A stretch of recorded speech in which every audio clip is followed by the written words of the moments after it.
Childhood আৰু late চাইল্ডহুডত মানে যিখিনি আমাৰ প্ৰব্লেম চলভিং কেপাচিটিয়ে হওক বা যিকোনো মানসিক যিটো আমি কম কগনিটিভ ডেভেলপমেণ্ট মানে মানসিক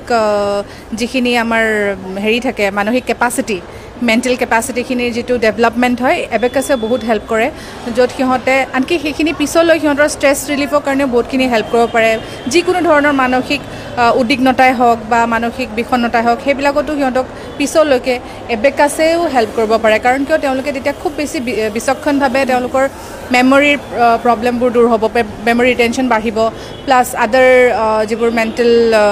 প্ৰচেছেছ সেইবিলাক ডেভেলপ হ'ব তাৰ কাৰণে সিহঁতৰ বহুতখিনি উন্নতি হ'ব আৰু আজি এনি গ্ৰীণ এবেকাছে যিটো মানে কাৰ্যক্ৰম হাতত লৈছে তাৰ বাবে মই এনি গ্ৰীণ এবেকাছক মোৰ ফালৰ পৰা শুভেচ্ছা জ্ঞাপন কৰিলোঁ আৰু তেওঁলোকে যাতে এনেকৈ আৰু আগলৈও কাম কৰি যায় আৰু শিশুসকলৰ এইখিনি সময়ৰ পৰাই যাতে সম্পূৰ্ণ যিটো সামগ্ৰিক ডেভেলপমেণ্টত যাতে হেল্প হয় তাৰেই কামনা কৰিলোঁ।